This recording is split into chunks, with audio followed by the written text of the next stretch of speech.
Again, thank you very much for joining us this evening. We're going to start in just a minute. We are making sure everyone can get logged in.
Thank you again, everyone, for joining us. We will start in 1 minute.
Good evening, everyone, and welcome to our parent information meeting to talk about the opening of the 2021 school year.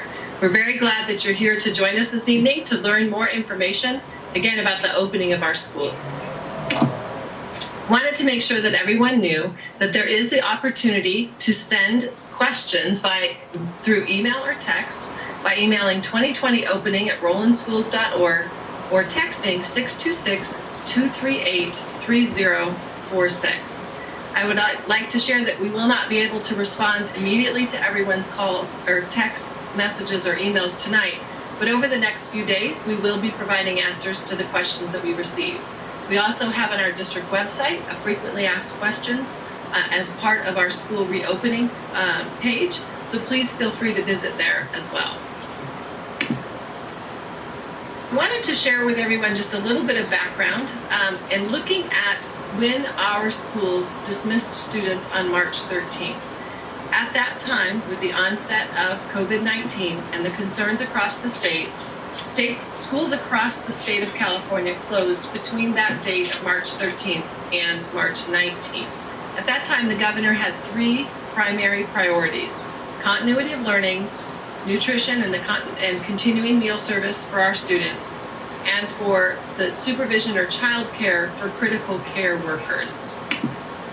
During the time of student dismissal, I'm extremely proud of the work that our staff did, our teachers and our classified staff, in providing services to our students, again, through continuity of learning and through providing breakfast and lunch.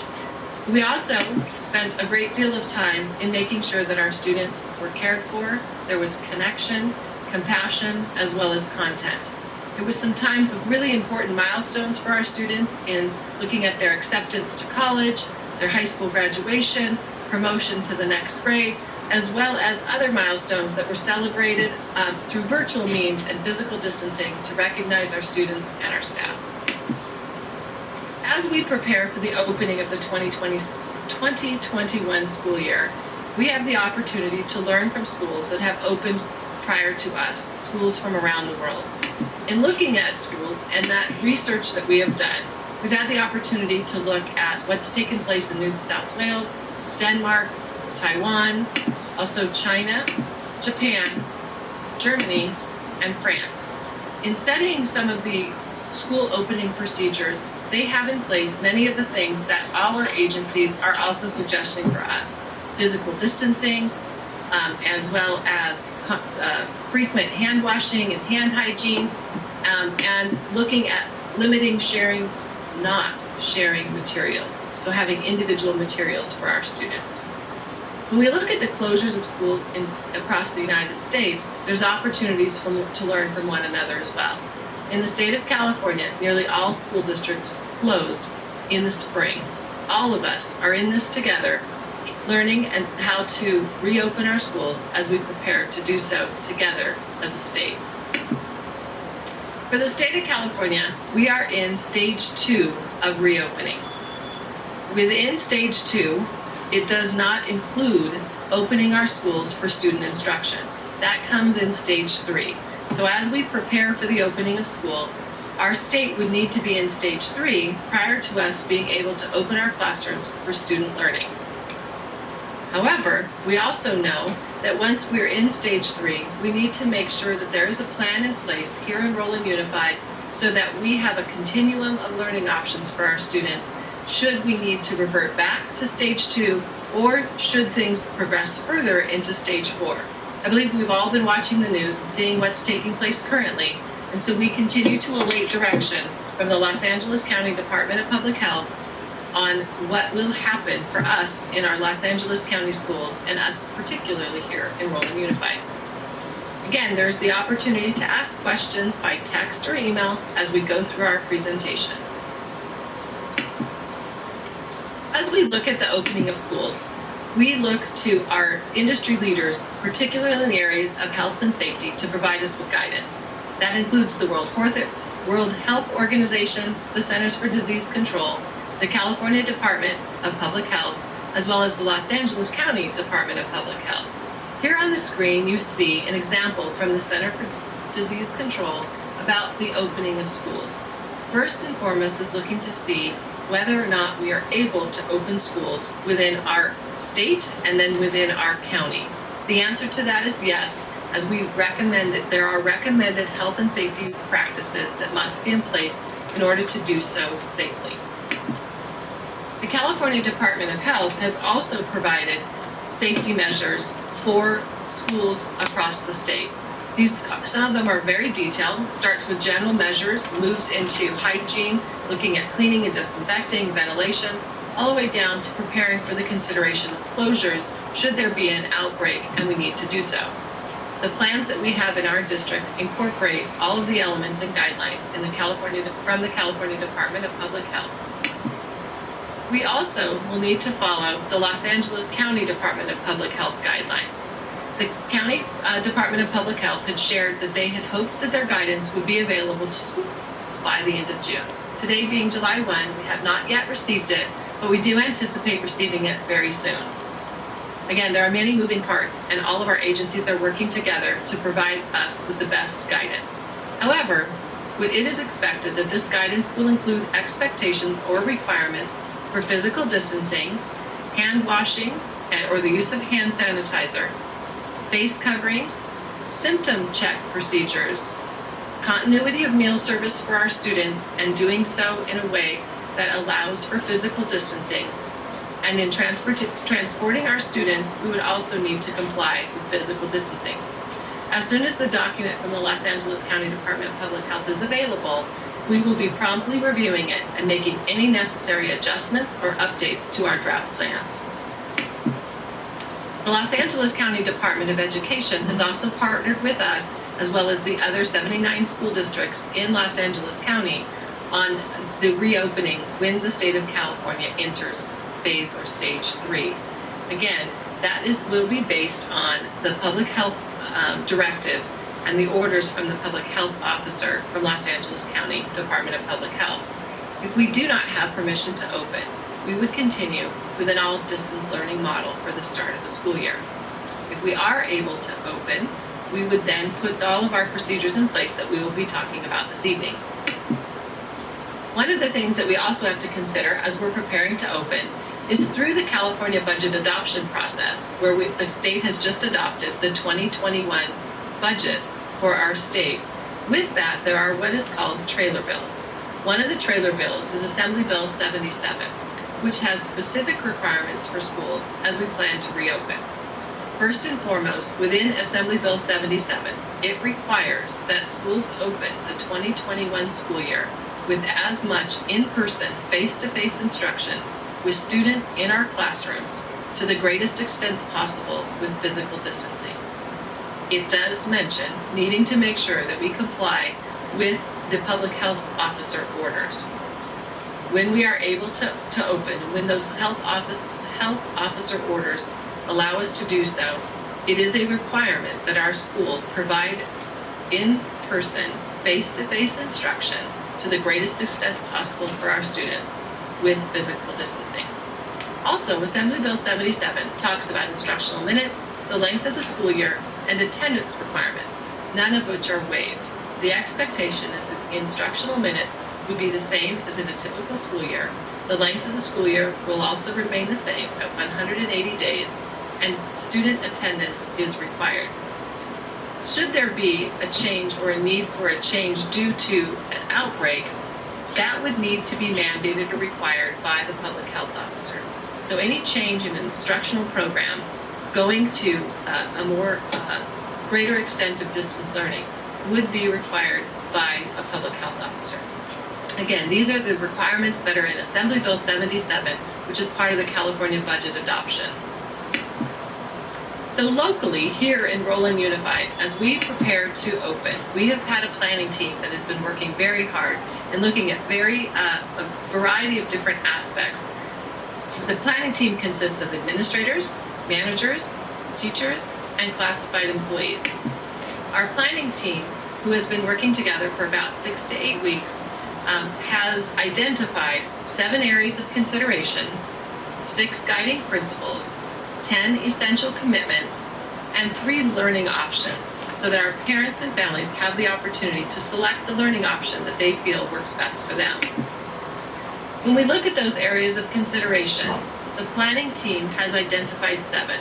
First and foremost is health and safety. Also, instruction, making sure that we have high quality instruction for all of our students. We've also looked at our facilities, because we know that there will need to be accommodations to our facilities. Also taking into consider technology, the use of technology for continued instruction for our students while they are at home. Communication with all of our stakeholders, making sure that everyone has the most up-to-date information that's available, and this meeting is part of that process. Also talking about and really addressing student activities and extracurriculars, the student life aspect of school, as well as the financial and budgetary parameters. The team has also looked at guiding principles that will help us make our decisions, because they are a set of moral values that establishes a framework for expected behavior. We know that some of the decisions that are going to need to be made could be very challenging. So those guiding principles, first and foremost, again, is the safety of our students and staff, looking at all of our decisions with students at the center and primary focus of each and every one of our decisions, having a collective commitment to high quality instruction and high quality care with maximum flexibility to meet the changing needs. We know that we need to be prepared to go to a more restrictive environment or a less restrictive environment, have the ability to flow across a continuum. We need to provide open, honest, and direct communication with all of our stakeholders, even when that means sharing that we don't have all of the information yet at this time. Proceeding with courage, operating with integrity, and embracing accountability. As a district, operating with systemness, one district, one direction, and one purpose. As I shared, we are preparing to operate and have the ability to flex on a continuum should the restrictions become greater or become more flexible. So when we look at where were we on March 13th, we were all the way to the left on this continuum at a level 1. So at that time, most of our employees were working from home. We were still providing meal service, breakfast and lunch to our students, but all of our students were dismissed and learning happened remotely. As we plan for the opening of the school year, we are planning in level 2, where our schools will open with strict modifications, which include physical distancing. We are looking at 3 different learning models for our families to be able to select which works best for them. Should it become even less restrictive than that, where all students could return to full capacity in our schools and our classrooms, we would be prepared to do so as well, moving to level 3. We are also prepared that should we open in one level, we need to be able to very smoothly transition back and forth from one to the other, depending on what would be required and what the health needs would be at any given time. Again, want to remind there is the opportunity for questions to be emailed or sent via text. I wanted to start sharing about the health and safety and some of the processes and protocols that we have prepared for and that we're going through as a district to address those top items that I've talked about that our planning team has been considering and working through. So as we talk about health and safety, there are general procedures. It is important to continue to stress that we will follow the guidelines that are set by the Los Angeles County Department of Public Health. These guidelines, again, have not yet been received in their final format, and we are expecting them at any time. These guidelines, we do anticipate, will include discussions around cleaning procedures and protocols for daily cleaning, entry screening as required by the Los Angeles County Department of Public Health. Should they require that we take temperatures of our students and staff upon arrival, we are prepared to do so and have the equipment already on hand to be able to do so. Again, we will follow the Los Angeles County Department of Public Health guidance regarding that entry screening. Hand washing, soap, the use of hand sanitizers, face coverings, our classroom design and physical distancing, individual materials for our students to eliminate sharing, signs and information being visible on campus are all parts of the general procedures that we have planned and prepared for in anticipation of the opening of school. If we look first at physical distancing, the design of our classrooms will provide for physical distancing. Student desks will be spaced out and/or select desks will not be used to provide for distance between students. We also know that there's some furniture in our classrooms that does not allow for physical distancing. If that's the case, we will either remove that furniture from our classroom or we will cover it to deter use. Face coverings. So at this time, based on the direction from the Public Health Department, face coverings will be required for both staff and students.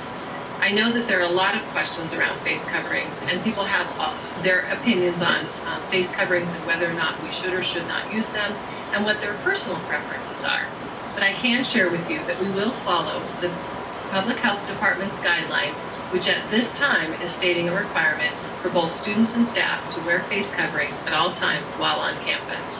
We will continue to be informed by both the California and Los Angeles County Departments of Public Health for our action on face coverings. But again, we are expected to follow those guidelines. Symptom checking, and I mentioned something about this a little bit ago, that symptom checking will be a requirement to be done daily. That's been noted in the California Department of Public Health guidelines. This may be done at home prior to coming to school or once the student arrives at school. Should it be a guideline that we take temperatures of our students and staff prior to coming onto campus, again, we are prepared to do so, and we will follow the guidance of the Public Health Department. It's important to note that any student or staff member who's feeling ill must stay home from school. Additionally, any student who lives with someone who may have been exposed to someone or someone who has symptoms, even if they're very mild symptoms, or has tested positive for COVID-19, must quarantine and stay home from school. Hand washing and hand hygiene. All sinks in our schools will be stocked with soap and towels for students to frequently wash and dry their hands. We are looking at additional hand washing stations being added across our campuses to increase the number of sinks that are available for our students. We have already purchased hand sanitizers for all of our classrooms and use in common areas. That's already in stock and available in our warehouse for the opening of school. And students will be continuously reminded about hand washing and hand hygiene, and time will be taken throughout the day for students to wash their hands. Cleaning and disinfecting our classrooms and our common space areas is also extremely important. So common and frequently used areas and surfaces will be cleaned regularly throughout the day. Disinfecting will take place daily on each campus. I'm also pleased to share that as a district, we are one of the few, if not the only, that has what's called Clorox 360 machines, which are able to spray a light mist across the surfaces and areas to quickly disinfect. The solution dries very quickly and the area is disinfected. Looking at ventilation in our HVAC system, our air conditioning and heating units have all been cleaned and filters have been replaced with MERV 8 filters. We are also looking at all of our air conditioning and heating units to assess if that filter can be upgraded to the highest MERV rating available for each individual unit. We do intend to provide the highest rating filter in all of our units. Again, currently they're all at an 8, and we do intend to upgrade them as each unit can accommodate. Individual materials. As parents, we talk to our students and we raise them about sharing materials and being nice and sharing your items and so forth. Unfortunately, during this time, students will be asked not to share materials and other items in school. So individual student materials and supplies will be provided, as well as students can use items that are brought from home. However, again, we ask that students not share materials. Likewise, during play or recess time, students will not have access to equipment that would typically be shared, such as our playground equipment, tetherball, basketballs, 2-square or 4-square. So our students will still have playtime and recess time while on campus, but these items that are typically shared will not be available. We also need to limit our visitors on our campus. We are very much in favor of having our parents available to help, and we're very indebted to our parent volunteers who are very dedicated to helping us at all of our schools. Unfortunately, during this time, as in the guidance from the Public Health Department, we will be limiting visitors to our campuses, which does include our parent volunteers. We will be arranging for guest speakers and other visitors to share information with our students remotely, and we do ask that our parent volunteers continue to support us in activities and things that can be done at their home or away from the campus. Lunch and nutrition services will continue. Providing our students with breakfast and lunch is a priority. As has consistently been done, we intend to continue to provide our students with quality, nutritious meals. The schedule and method of meal service will vary based on state and federal requirements, as well as the schedules we have at our schools. Transportation. With physical distancing, we know that our transportation services will need to change as well. We have been closely reviewing our transportation services, looking at changing times and routes, as we know that there will need to be some changes there, and the number of students on a bus will be significantly reduced. Looking at that, there will be 1 student per seat and the use of every other row on a bus. Priority for transportation will be first given to home-to-school transportation for students as required in the individual education plan. Our second priority will be need-based with consideration of the distance between home and school and where there are open bus seats available. The third priority will be a select fee-based students where open seats are available. Again, as we look at transportation, the details are that when riding the school bus, 1 student to a bench seat, using every other bench seat in the bus, and disinfecting the bus after each and every route. Again, want to remind that you have the opportunity for questions, should we have questions. I have received a few that have been sent, and the first one says, can my child wear a face shield instead of a mask? At this point I actually asked that question directly with the Los Angeles County Department of Public Health, and their response was no, that a face shield does not provide the same protection. So the face mask or face covering is, if worn by everyone, protects those around them, helps to assist and protect those around them. So it's us doing our part in keeping other people around us safe. Students, however, are welcome to wear both should they wish to do so. In a conference call this morning, there was some conversation regarding some different types of face shields that might be able to service both, so that they would not have air that would be along the sides and so forth. That would be something that would be new that the LA County Department of Public Health would need to reevaluate. But at the most recent, up-to-date information that I have is that students would be required to wear a face covering. The question also is our hand sanitizer alcohol-based? And the answer is yes. Our hand sanitizer is alcohol-based. That is something that is new for schools, that typically schools have not previously, prior to COVID-19, been allowed to have alcohol-based hand sanitizers. However, now that is allowed, and all of the hand sanitizers that we have stocked in our warehouse do contain alcohol. All right, I'm going to proceed. Now, in terms of looking at learning options, as a planning team and our Ed Services team and across our district, we have been looking at learning options so we can provide our families the opportunity to choose which learning option they prefer. The first is looking at blended learning, second, a virtual classroom, and third, independent study. As we look at blended learning, that is, we're alternating schedules with students learning both in the classroom and at home. This model is flexible to change based on current health orders to increase or decrease the number of students learning on campus in in-person instruction.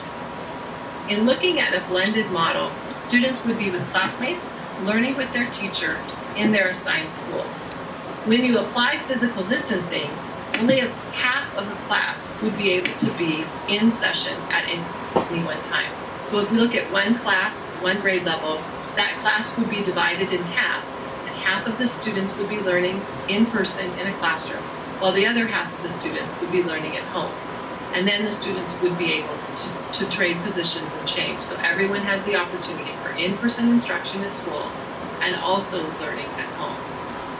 In classroom learning, students would be, again, with a smaller number of students, and we would be following the guidance provided by the county for physical distancing. Students, again, participate in in-person instruction at school and also continue their learning at home. In a blended learning model, we know that we also have to rethink how space is used on our campuses. So as has been shared as well, we'll be looking at all of the furnishings and removing furniture to maximize space or capacity in any classroom, as well as furniture that does not lend itself to physical distancing. If we're not able to move that furniture, we would cover it or have it so that it would be a deterrent for students to use. We also are repurposing common areas such as our multi-purpose rooms, auditoriums, so that we could allow for additional space. Also looking at setting up outdoor space for instruction. Again, we're looking at each individual classroom, each individual school site, and also having a designated room or a space for health issues should someone begin to feel ill while they are on campus. Looking a little bit more specifically at a blended learning model, I wanted to make sure that you realize that this is a sample. This is a sample or a suggestion or an idea that the planning team has been looking at. No decisions have been made regarding learning options, but wanted to make our families aware of some of the things that we are thinking about. The first is looking at an A and B model, that we are calling an A and B model. So in looking at that, 2 days a week, Group A at the elementary school would be in school for a full day. Again, half of the class for a full day class instruction, while Group A would be learning at home. And there would be one day where all students would be learning from home, supported by their lessons and activities provided by their teacher, The teacher would also be participating in planning, collaboration, small group instruction, office hours, conferencing and talking with parents, participating in staff meetings, or professional learning. This is an illustration of a sample. Again, the start and end times, days of the week, are all suggestions, are all guidance just to create a visual. There are no decisions that have been made. But this provides an illustration looking at, on this particular example, on Monday, all students are learning from home. On Tuesday, Group A is learning in class, while Group B is learning at home. And those days could be consecutive for Group A or could rotate between Group A and Group B. Another model that we're looking at for elementary is called an AM-PM model. And that's where 4 days a week, there's a group of students that come to school in the morning and a different group of students that come to school in the afternoon. So students would be in school for half the day, either in the morning or in the afternoon. And again, there would be one day where all students would be learning from home. When a student was not in class, they would also be learning from home. This is an illustration of what an AM-PM model may look like. Again, start and end times are all estimates, as well as are the assignments across the days of the week. In this particular example, Monday, all students are learning at home, and you see how on Tuesday, Group A is in person in the morning, and Group B, or the PM group, is in person in the afternoon. Looking at our secondary models, for our students in grades 7 through 12, we also have two models that we are exploring. One is an AB model, where 2 days a week, Group A would participate in periods 1, 2, and 3 on one day, and periods 4, 5, and 6 on a second day. So again, students would be in school for 2 days a week. They would see each of their class period teachers one time per week, in person, live, and in the classroom. Group B would be doing the same thing on alternative days, and there would be one day where all students would be learning from home. This is an example, an illustration again. Start and end times are estimates, and the days of the week are also an estimate, just to provide a visual sample. In this case, on Monday, students would be all learning virtually at home, and on Tuesday and Wednesday, Group A would be in person, while Group B is learning from home, and on Thursday and Friday, it would be we would set it up the opposite. Also, the last is a 2-day rotation in a compressed model. So students would take approximately 3 classes per term, either by quarter or mini-semester or a semester.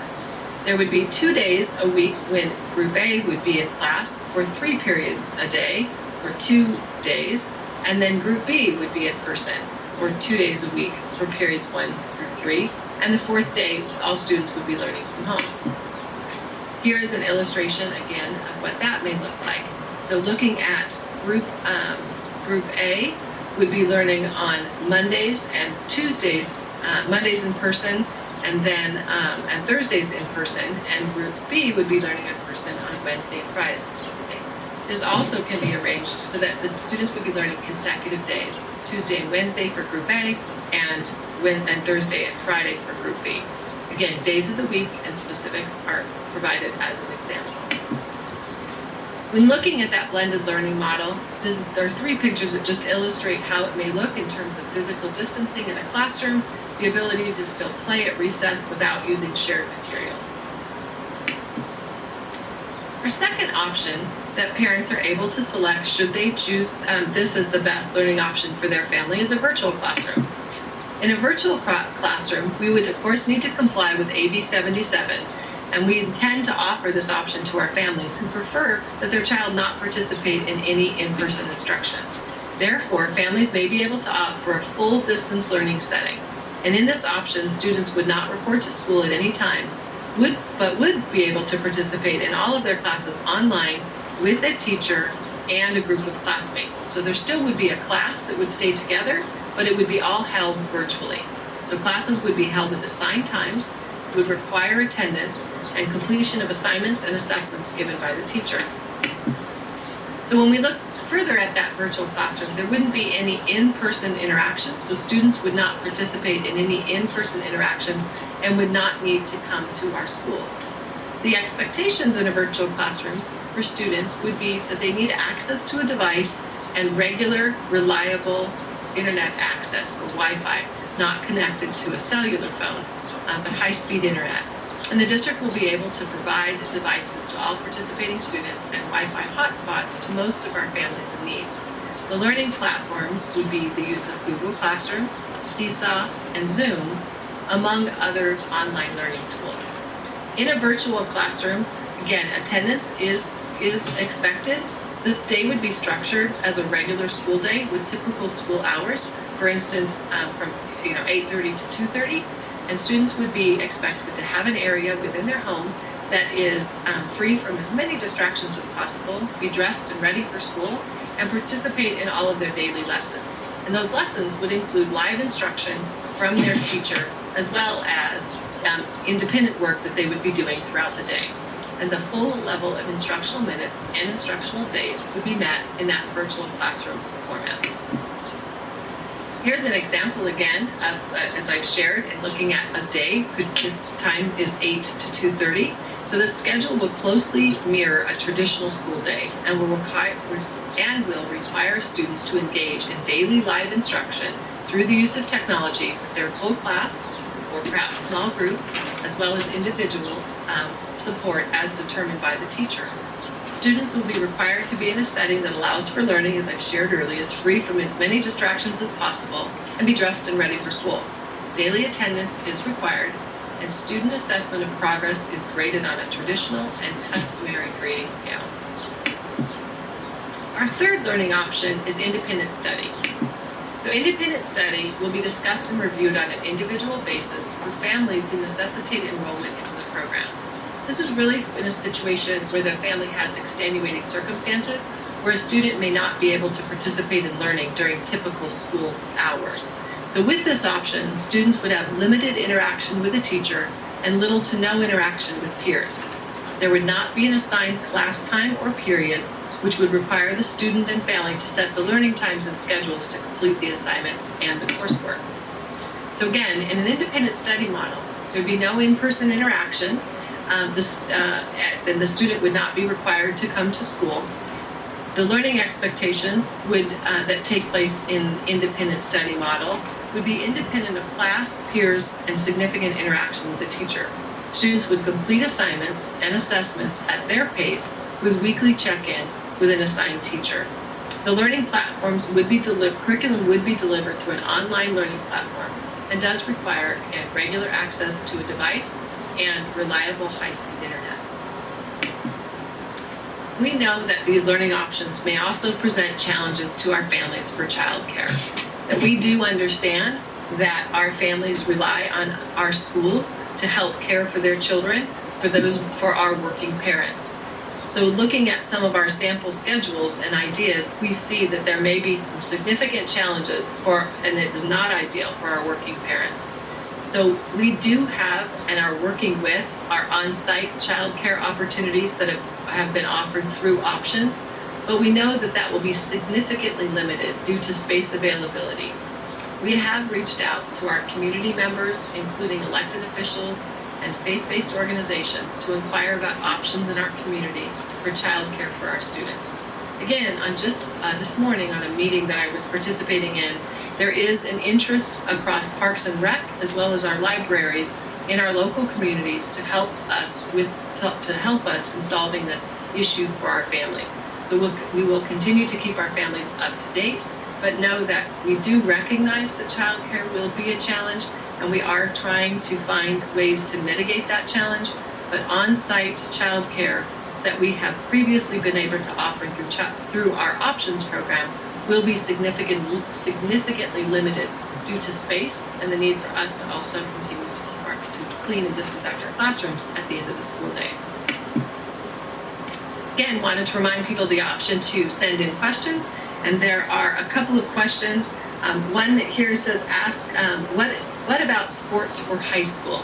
So in looking at high school athletics, we recognize that that's also going to be a challenge. We are working with the County Department of Public Health and their guidance, as well as with CIF.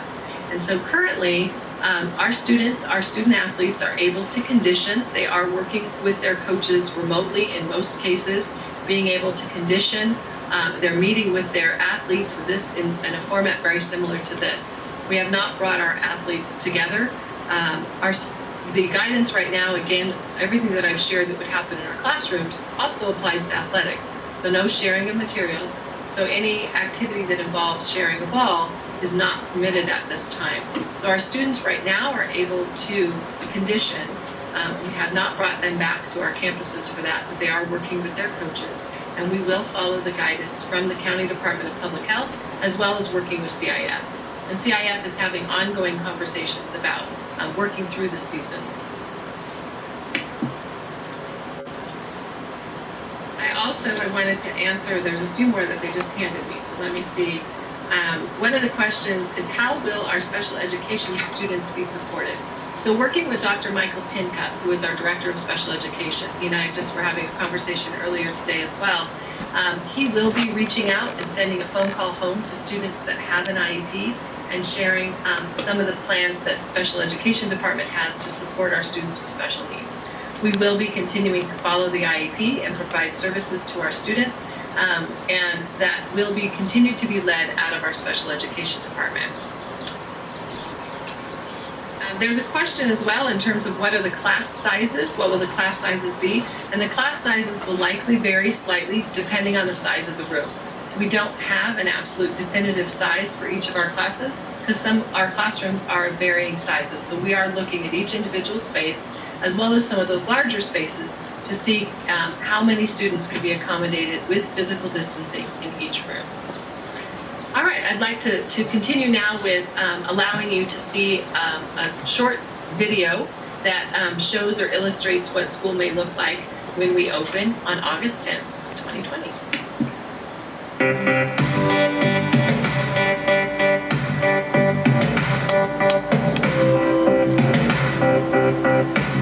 Hello, Roland Unified families. I'm Dr. Julie Mitchell, your Superintendent of Schools, sharing with you important information about the upcoming school year. We are excited to welcome our students back on August 10th. The safety and well-being of our students and staff remain our top priority. During these ever-changing times, our staff continues to be committed to providing innovative learning for student success. In Roland Unified, we are designing options with the intent to allow you, our families, the opportunity to select learning setting that works best for you and your child. We continue to follow the latest guidelines from the Los Angeles County Department of Public Health that include practicing physical distancing, frequent hand washing and the use of hand sanitizers, wearing face coverings, not sharing materials, and reducing the number of students congregating in any one area, including being in a classroom at any one time. The plans we are developing are flexible, with the ability to respond to any new updates or changes that may occur. Let's take a look at what our classrooms may look like when we return on August 10th. Good morning. Welcome to class. Good morning. Welcome to class. I know everyone went through their initial screening to make sure everyone is feeling well. Go ahead and take a seat. I can't wait to hear about your summers. Thank you for putting your backpacks on your seats, so it looks like you guys are ready to go. Hi, Brayden. As you can see, for safety purposes, the students and I are wearing face coverings. School sites will put into practice physical distancing in the classroom. Students will have access to instructional materials using supplies set aside for each learner. Families are welcome to send their own supplies from home, but these materials cannot be shared with others. When technology is incorporated into the lesson, students will use a device that is assigned to them. Hand washing and hygiene will be practiced and reinforced regularly throughout the day. When hand washing is not available, hand sanitizer will be in all classrooms for easy student access. Our staff will be cleaning and wiping down high-frequent areas throughout the day as well.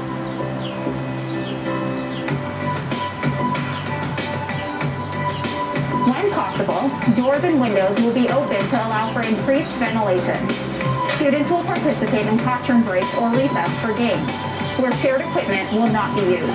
Additional information about our plans for the upcoming school year, including learning options, will be shared at virtual parent meetings held on Tuesday, June 30th and Wednesday, July 1st. These sessions will further describe the choices that parents can select for their child. Families will need to share their preferred learning options that best meets their needs no later than July 7th. Look for information that will be sent directly to your email address, which is on file with your child's school. We know you may have further questions, so please call our parent hotline or visit our district website for more information. Thank you for your continued support.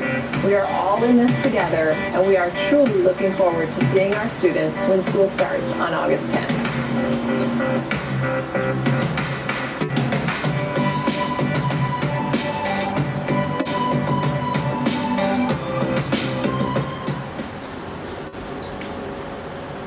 I wanted to just remind you that we are receiving your questions through both email and text, and we will not be able to respond to all of them tonight, but we are gathering all of them, and we will be responding to them over the period of the next few days.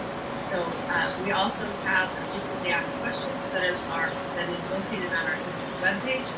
But again, your questions will be answered. It just will take us a little bit of time to respond to the volume of questions that have come in yesterday and today from our participants in our webinar. Wanted to talk about next steps as a district.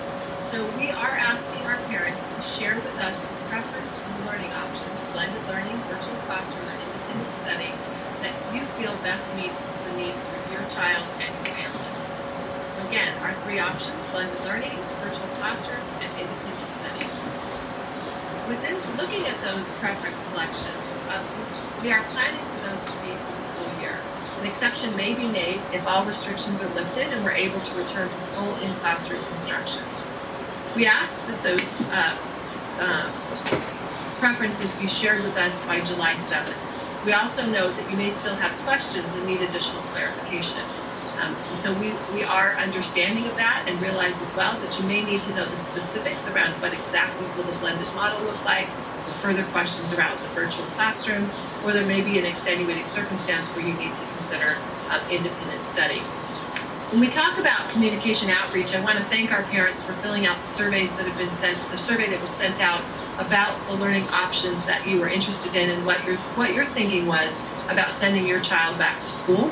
We also have had information campaigns and will continue to communicate with you through the use of video, email, text campaigns, phone calls, and print materials. It's important to continue to visit the district website at www.rolandschools.org for more information. We will continue to update that website again with frequently asked questions and additional information. Thank you again for participating in our parent meeting as well, because that is one of our outreach that we have. The email address that we'll be using to send you material is the email address that you have on file with your child's school. So communication tools that we've been using, again, are our district website, parent hotlines. We have newsletters, email campaigns, direct mailers, telephone calls, print materials. So on your school site website, but on our district website, linked on our district website, will be the most current information regarding the opening of schools. Print materials are also available on PeachJar. So when we look at that parent outreach and we look at what some of the next steps are, we had 3 parent meetings last night. We have this one that's taking place this evening. And then beginning tomorrow through the July 7th is when we'd like our parents to identify their preferred learning option for next school year. Again, if you continue to have questions, you are welcome to email or text us. We will get back to you as soon as we can, and it will be within a couple of days. We want to thank you again for participating in our webinar and learning additional information regarding the opening of schools. There are a few questions that have come in as it relates. One is that where do I go to make a selection or make my selection? So that information will be sent to you by email, but is also available on our district webpage. On our district webpage, on the very center, there's a button that you can click on that will take you to all of the information regarding the reopening of the schools, of our schools. And in there, you will find at the bottom of the page, you'll find the area to select the learning option for your child. It will ask you to select or to put in, the 10-digit ID number for your student. And that ID number can be found on report cards, through accessing our parent portal for your child. If you have a secondary or high school student, Their 10-digit ID number is also on their ID card. If you don't have access to any of those, not a problem at all. We do have a parent hotline, and that hotline you can call, and we will be able to give you your child's 10-digit ID number. So that will be a piece of information that we would like for you to be able to provide. There also is a question that a copy of this PowerPoint will be available online. It's in English, Spanish, and in Chinese. The learning options that you're selecting for parent preference amongst the 3 options for blended learning, virtual classroom, and independent study will go live tomorrow, and it will be located on our district webpage, as well as will be emailed to you to the email address that's on file. And the last question I have is, can I change my learning option later? So we're asking for your preferences so that we are able to plan for the opening of schools. We do know that parents are going to need to think about what these learning options are. We do understand that you may need to change your decision or your preference based on additional details that will be coming out in the very near future about, say, the specifics of the blended model, as well as looking at some of the additional details in the virtual classroom. So while we would like for you to provide us as early as possible with your preference so we can begin planning, if you have additional questions, please do reach out to us at our hotline or through the email address so we can answer your questions so that you can make your preference as soon as possible. The desired date for that is the 7th.